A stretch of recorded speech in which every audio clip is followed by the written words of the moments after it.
What's the hurry?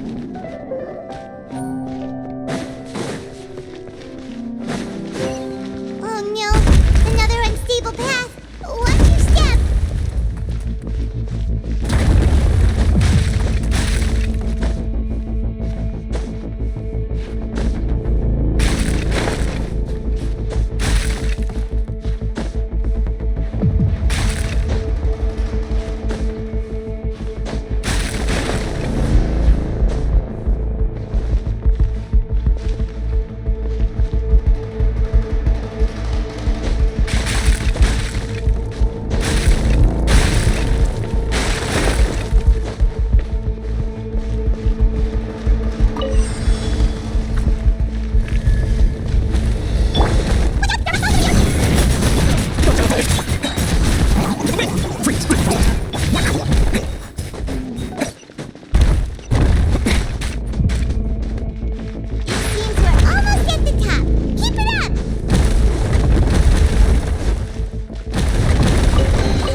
Looks like we've reached the end. This is the place? There should not be any other hidden spaces in the vicinity. The path sure had some twists and turns, but it turns out that this place isn't actually that big.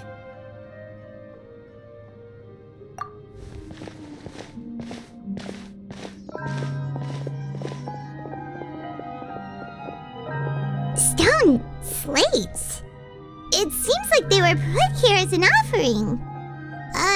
Could we take them down and have a look? Perhaps we should just leave them be for now. There are 4 locations in total, but only 3 stone slates. The slate that should be in the first empty spot is missing. The surrounding walls also show signs of damage. There's something written below. Let Paimon see. Reason dictates that this nation be destroyed. I shall record the history of its future. It feels like someone left these slates and these words here for a purpose. But does he mean that Fontaine should be... That would fit the circumstances dictated by the prophecy, yes. Indeed, the slate's contents correspond to it. There's a person kneeling here. She seems so dedicated. And there's a whole bunch of other people behind her doing the same. And is that Lady Farina in the third image? Did the Hydro Archon fall into the water? And is that a ring of people around her? Paimon doesn't quite get it. Are they all... The fourth image.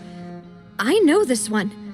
This exactly matches the content of the prophecy. The people will all be dissolved into the waters, and only the Hydro Archon will remain, weeping on her throne.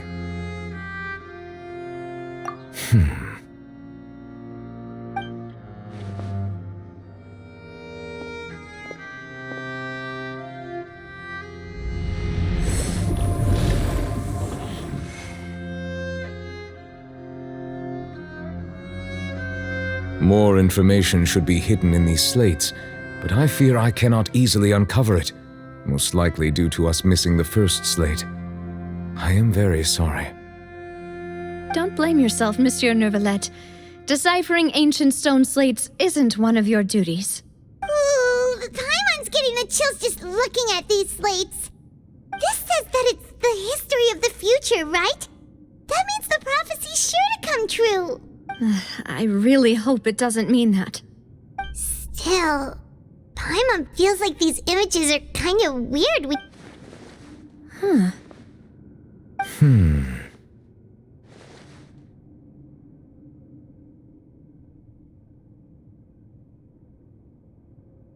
That's right!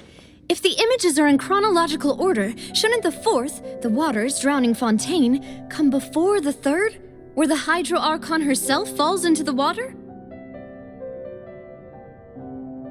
And yet the order is reversed here.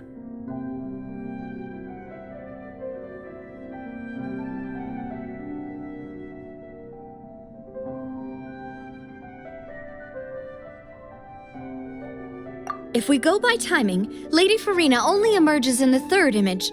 That means that the person in the second image might be the previous Hydro Archon. Egeria, then. I had never met her, but her appearance here does match the records. The previous Archon kneeling before the floating island in the skies, as if confessing a sin. Did she herself commit that sin? And if not, why would she be in such a posture? Also, I'm still wondering why these ancient stone slates are here at all. Judging from their contents, could this place be the origin of the prophecy? But who would have created these slates and left these words here? It seems that any further clues will have to come from Farina. In that case, there's no time to lose. There's nothing else to be gained here, so... Yeah, we better get somewhere safe for now.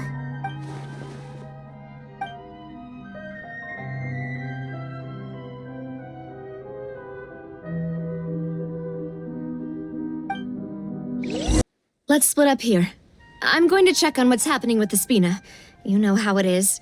There's some things you just need to be there for yourself. You still have energy for that, Navia? Paimon's already beat. Just head back to the Fluvsandra and have a rest then. I'll depart as well. Thanks for your hard work today. Rest well, everyone. Traveler, I will go talk to Farina tomorrow morning to ask about the stone slates. I'm sure that you're concerned about this matter as well. If you have time, drop by my office. I will share the results of our discussion with you. Are you really gonna talk to her about this directly? Will that be a problem? Paimon's getting a little scared now that it's come to this. She has long been harboring secrets and will not give them up easily, which makes it all the more my duty to ensure that she understands the Alright, we'll leave it in your hands then. You're probably the best person to talk to her anyway. I will be carefully considering my words tonight. Traveler, Paimon, our safe house at the Fluvsandra is always open to you as ever, so please don't think you're an imposition. All right, I'll be on my way then.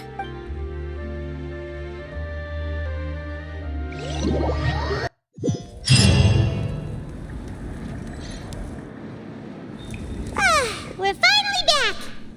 Welcome back. We've got a special menu prepared for you two tonight. Yay! And there's good food too! No, the boss is the best. Ooh, desserts!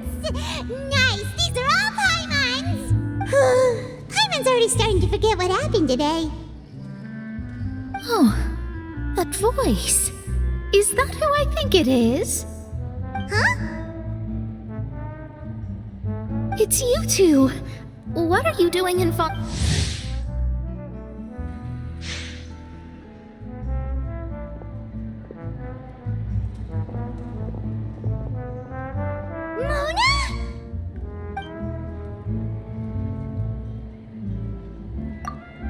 Seriously, nobody just uses a scry glass whenever they've got time to just see who they'll meet on the road.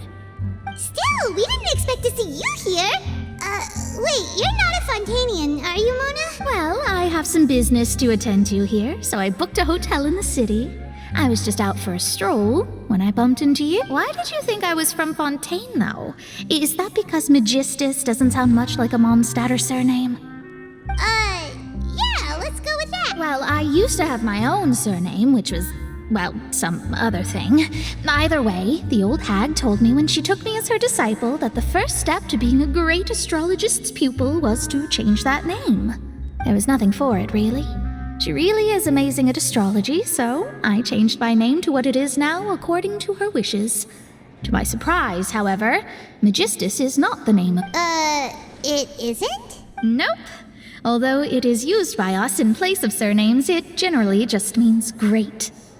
Wow! Imagine including a boast in your... I reckon so. In any case, I'd give my disciple a name like this as well, if I were to take one. Astromancer Barbeloth Trismegistus. Whoa, that's a long one. Does it also mean great or something? My name means Mona the Great Astrologist.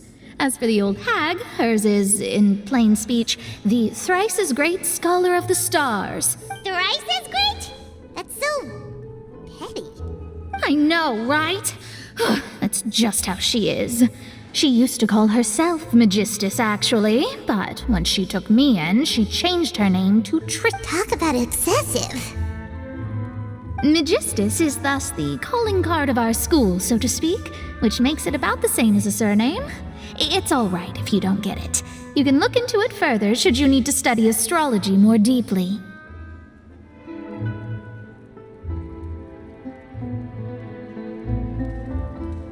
That sounds terrible! Ugh. But anyway, you're not Fontainian, are you, Mona? You're from Mondstadt, right? Well, I was born in Mondstadt, yes. My parents migrated to Dorman Port, and I traveled with the old hag for a while after... Oh, that's a good thing then. At least we know you won't be dissolved by Fontaine. Speaking of that, I'm sure you're aware that a bunch of things have happened here in Fontaine, right? There's something ominous about it. Well, the water, I mean.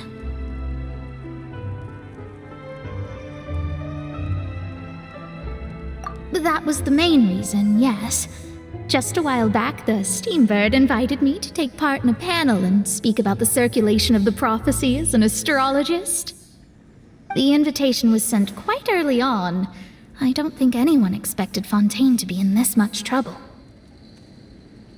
What do you make of that prophecy, Mona? Just tell us what you think as an astrologist. Your word would go a long way to make things more certain and less scary.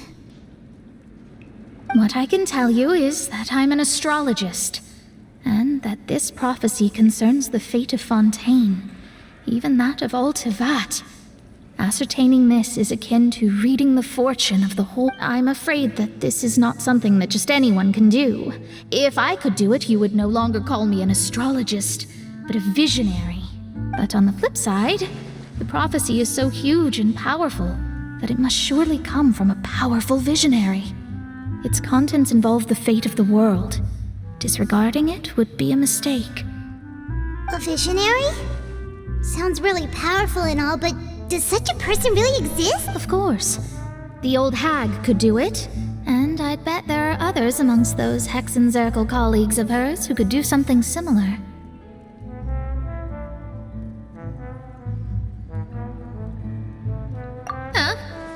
Are you sure? All right, I'll help you. It isn't often that I see you with such a serious look on your... Thanks, Mona! You're amazing as always! Oh, well, this is something only I can do after all. That's the greatest of astrologists for you! Of all the people we know, you know this stuff! Indeed, indeed. Oh, sorry. I came to see what all the commotion was about. If there's anything you need, do not hesitate to inform the Spina di Rosula. Oh, whoops. Guess we were getting a little too carried away there. Well, I'll go tend to my own business now. If I receive any news, I'll be sure to come find you two again. And there she goes, quick as rushing water. And here we are with the Spina guy giving us suspicious looks.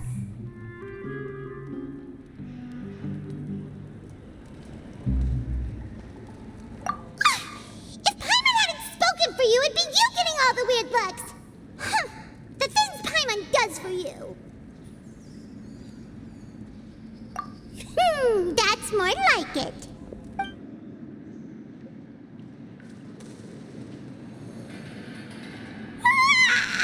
Good morning. To be honest, Paimon's still feeling kind of sleepy. But it's time to get up, traveler. We agreed to go see Neuvillette, so let's pack it up and get going.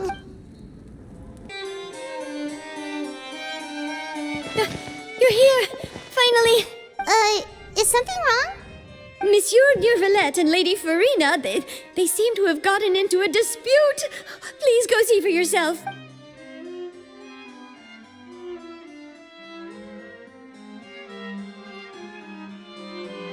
Like I said, I've already explained everything. And yet the problem has not been properly solved. There is little space for excuses between us. It is not my intention to offend you, but please tell me where you stand. You are the Hydro Archon Focalor, are you not? Look at this. This is a list of the victims from the recent Poisson incident.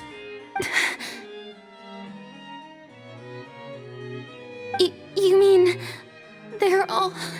We did not arrive in time to avert this disaster, and I will not have it happen again.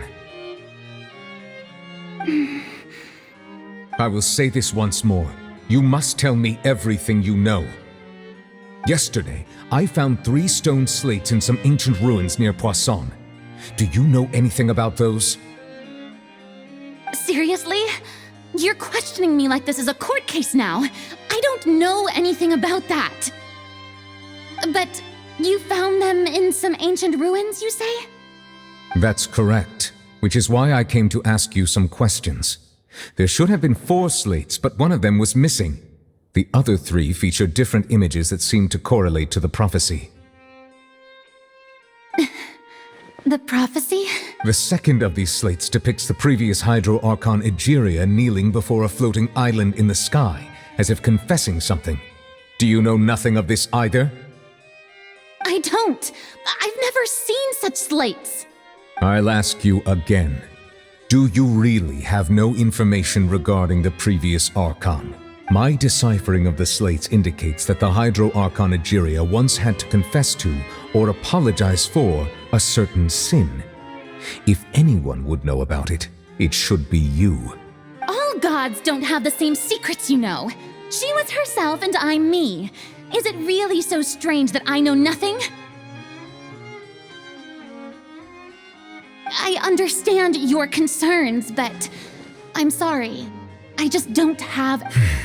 Forgive me for saying this now, Lady Farina, but I have long known of your various secret investigations into certain matters. There are several indications that you have been investigating the prophecy on the sly.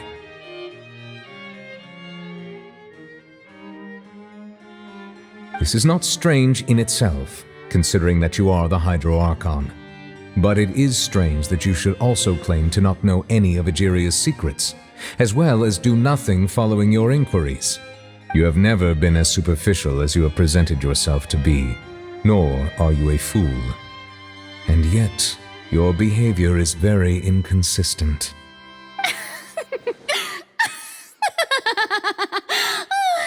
So you've been watching me all this time, have you? I didn't think you were that type. You... Well, since you know about my secret investigations, then you should know I'm actually working to take care of it. There's no point questioning or suspecting me. You're the Eudix, but you're still my subordinate. You should be following my lead. Just trust in me, your Archon, and do as I say. Never mind whether you can truly convince yourself to or not. It'll all turn out fine. That's all I have to say. We do not discuss this matter again. Oh, the opera's about to start.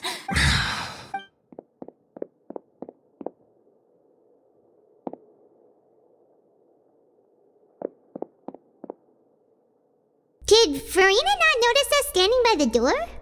Wonder what's up with her. She was smiling. Huh. She didn't seem in the mood to care if we were listening in or not.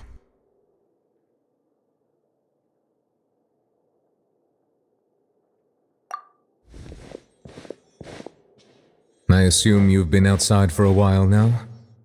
Oh, you noticed. Seems Farina didn't even realize we were here. She was in a great panic, though I cannot discern the reason. Our discussion reached impasses time and again, a state of affairs that we cannot allow to continue. Still, I do not understand. Dialogue is the basis for understanding, so why did she keep refusing to engage?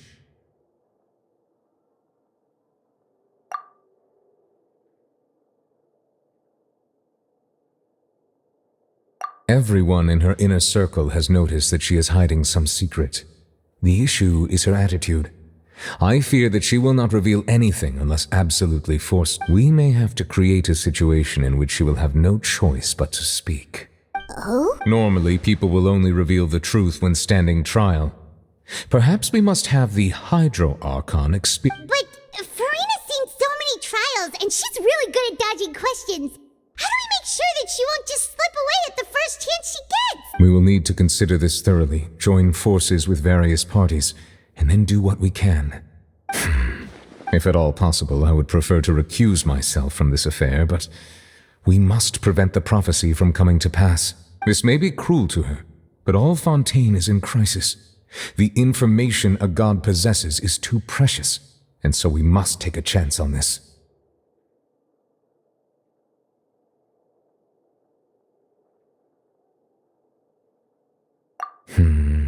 But who will lend us their aid to do such a thing?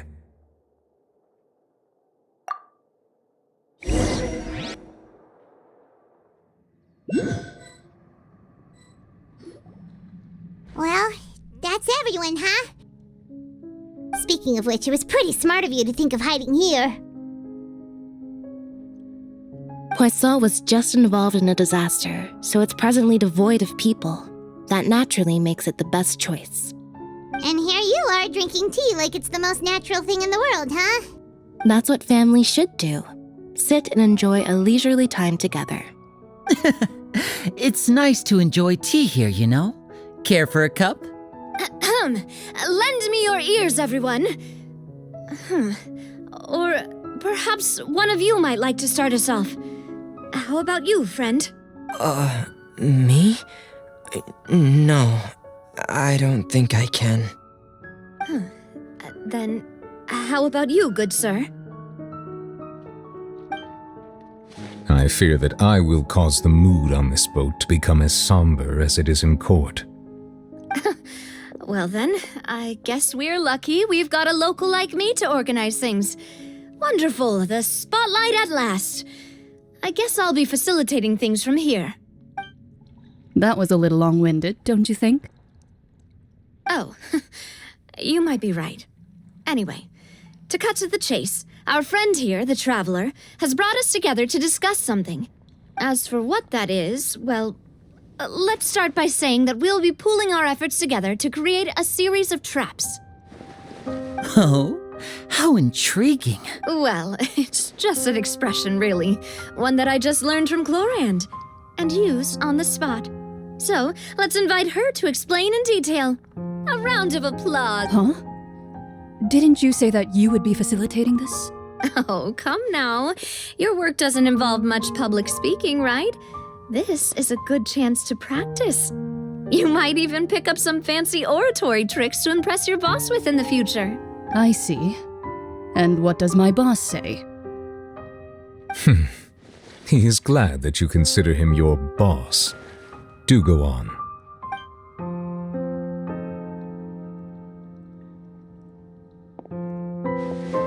In that case, do any of you have experience hunting? Not that I recall. Fremine and I once used a wooden stick in a basket to catch wild rabbits when we were younger. As for Lynette, oh, right. You were sick that day, weren't you? I've also gone diving to catch some fish before. Does that count? I'm afraid not. You may or may not have heard, but Fontaine once played host to a group known as the Marechaussee Hunters.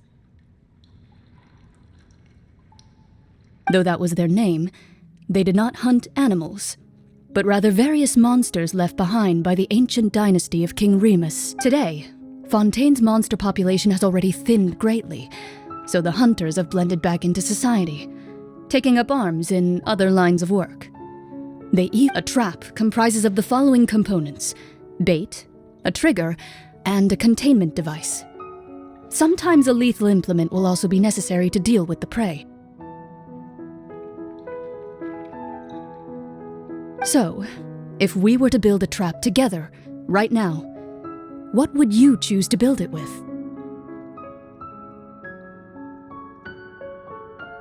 For me, I would prefer something basket-shaped. Pigeons and rabbits will see the bait and naturally enter the snare. Our line of work requires a deft hand, and we're some of the best in the industry, so you can count on our techniques. You used some of those techniques while moving the people of Poisson, didn't you? My subordinates mentioned that you even performed some magic for the bawling children. Yes, and I even managed to gather some intelligence in the meantime. I'm quite the multitasker, if I do say. I'm afraid I can't claim that as my strong suit. I prefer more stable methods, like placing bait in the water and waiting for the fish to come within reach. Calm and steady. Exactly the kind of person who would catch loads of fish. And I can be their assistant.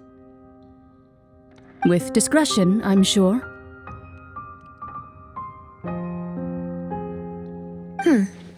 I'd probably use some sort of mechanical animal. Papa once bought me some small clockwork squirrels, mice, and such. When placed in the forest, they can attract others of their kind. I remember that you liked those too, didn't you? I did. And that would be a good way to go about it. If they're realistic enough. And What about you, Monsieur Neuvillette? I fear I do not have any related experience. that makes sense. You usually solve problems directly, without the use of any such tricks. But I do have one more question for you, monsieur. If we were to create a trap now, how would you design it? I would like for it to be effective, but bring no harm to the prey. A more gentle trap would be ideal. Kind, as always. However, our intention doesn't necessarily change the containment device and the type of implement we need. If we wanted to kill the prey in one strike, we would need a powerful implement. However, that also goes for prey that must be captured and safely contained.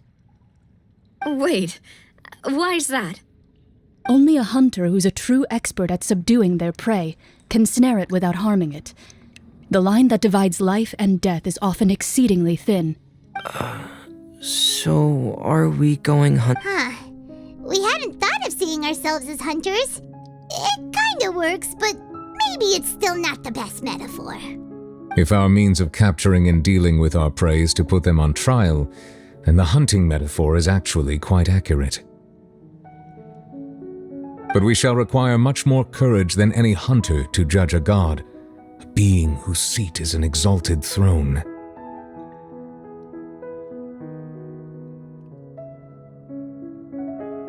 Oh, so that's what's going on. Sounds very interesting.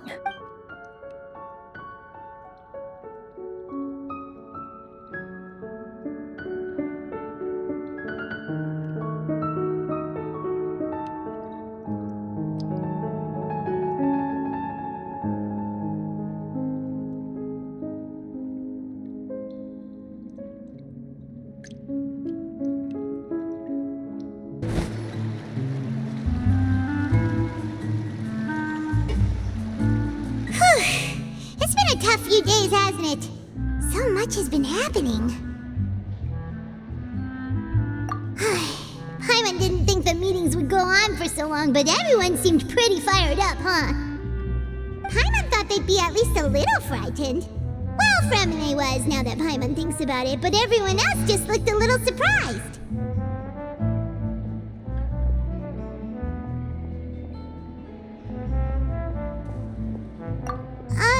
Well, it's hard to say. Paimon doesn't have any experience with this sort of thing. But with you around, Paimon sure will do great. After all, you're the most reliable person in the world, aren't you?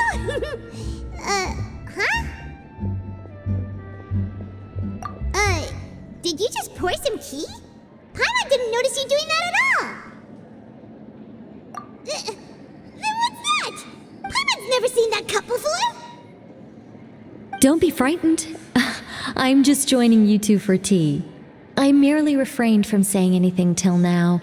Who's that voice? What a strange conclusion. But also, and yet, even you feel confused. As such, I couldn't resist but come by for some tea and a chat. Consider me a passerby. just accepting a commission from my friend's disciple on a whim. Precisely. Call me in, a mage who wanders the world. At least, that's how my friends have suggested I introduce myself. The prophecy. Yes, what has been prophesied will be fulfilled. What? Then is there any way we can stop? People call such things fate, and it is written in the stars. It cannot so easily be altered.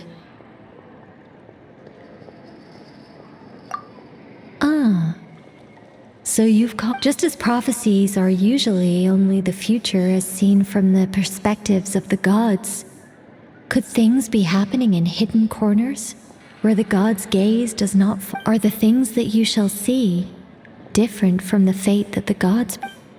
What is she talking about? It all sounds really... I believe that you understand, right? Some things are insignificant, but others, you must reach out to change. Ultimately, fate shall serve as your only guide, no matter what will happen in Tevat's future. All you need to do is to play your part. This was good tea, by the way. Thank you for your hospitality. The voice. It's...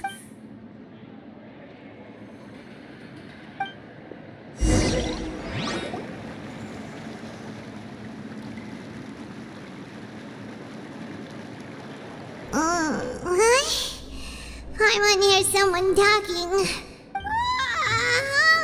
Alright, coming! Hey, it's you who's getting lazy, okay? Well, I see I've walked in on some lively banter. Luna! Fine, just fine. I went to take part in that Steambird panel. It turned out to be more... Not all Fontainians are pessimistic about this. One journalist mentioned that sitting around and waiting for the end to come would be wrong, and that they should make their own rescue preparations. I agreed, so we had a brief chat with her. Did she have pink hair by any chance? Why, yes, it was Charlotte. I assume you've heard of her, no? That daredevil journalist? I'm in full support of her view. Prophecies are very important, but how can people allow their lives to be commandeered by... That's right! Paimon's glad to hear something sensible from... Yes. About what we had discussed before. I did try, but I'm afraid I couldn't reach the old hag. I'll try again tonight, but I wouldn't get your hopes up. Huh?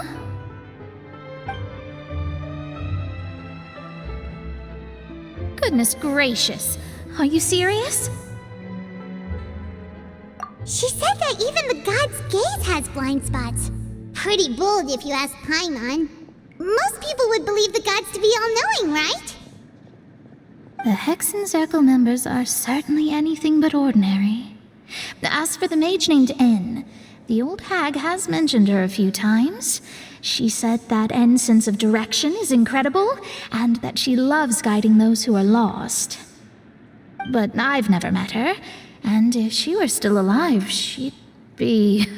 Well, suffice it to say that the hag's at least a few hundred now, and N's been... Whoa. The Hexen Circle sounds like a scary group.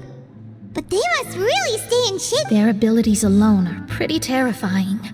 If she came to see you personally, then the problem you're facing... Well, it's not like Paimon could understand anything she said.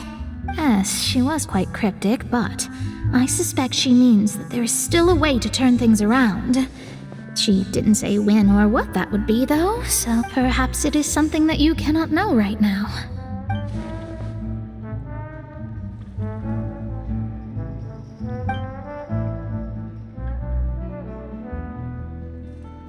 Traveler, Paimon, are you two all right? Oh, we're fine. We're just a little down right now. It kind of feels like the end is coming, you know? I see. I feel that same sense of desperation, too. I guess you could consider me someone who has often witnessed fate. So far as I have seen, it cannot be swayed. But even so, I still hope for and believe in miracles.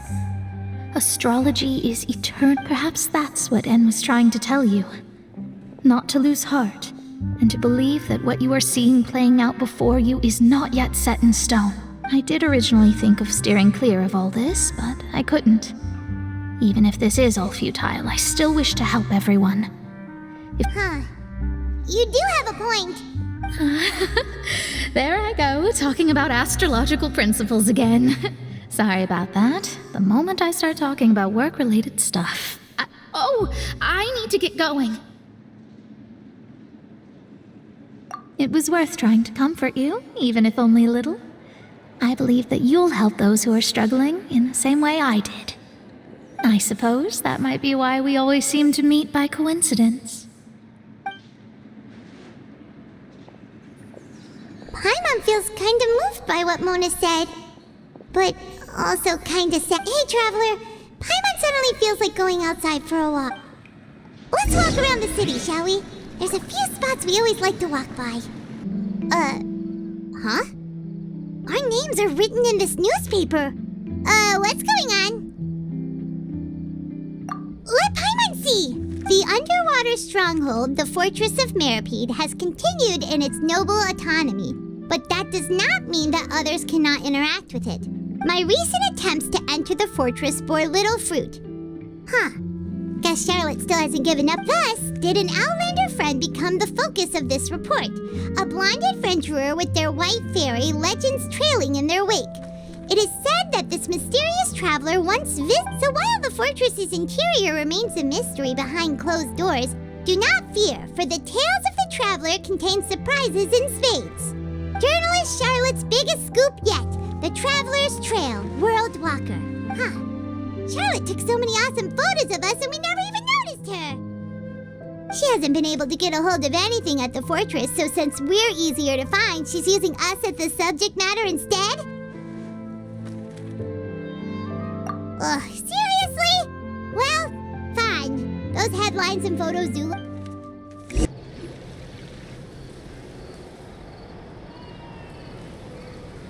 We're here! Paimon's hungry. Should we go in and get something?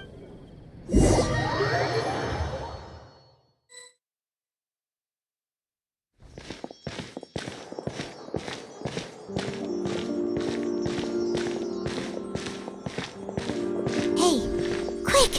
Look! That's the limited edition, only 16 slices a day cake! It was so delicious the last time we tried it! Despite the tense situation we were in, let's give it another go. Paimon's sure it'll be great. One slice of cake, please. Someone showed up after all. Oh, wait, you're the one from the Palais Mermonia. Oh, are you here to buy cake too? It seems Monsieur Nervalette was right. You really can eat. Wait, did he really say something like that? That's right. Even he has his own preferences when it comes to food. As for me, I love the cake and coffee here. Do you come here often? Usually every day. Every day? It's part of my daily schedule, apart from work. I shall have my cake and coffee. Then what if someone told you one day that this place would be closing soon, and you wouldn't get to eat cake here anymore? What would you think? But why would it close? Well, Paimon doesn't know either, but maybe... Oh, the prophecy. To be honest, I haven't paid much attention to that. No, still, even if there'd be no more cake tomorrow, No, it's the same for eating in general. You might not be able to eat tomorrow, but if you can do so today, then you should carry on. That's what people call living, you know.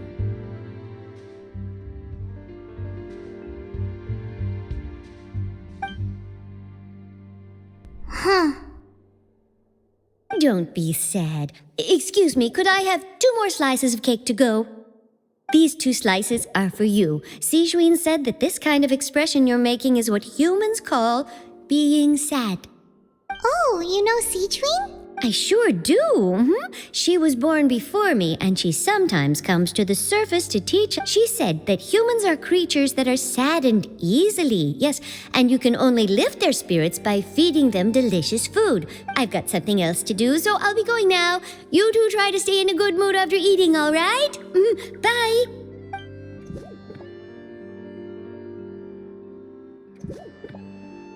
And there she goes. All right, let's dig in. Paimon's sure this cake will be delicious. It's more delicious than last time, and the flavor gets even better with a sip of tea. It sure would be nice if we could come again tomorrow.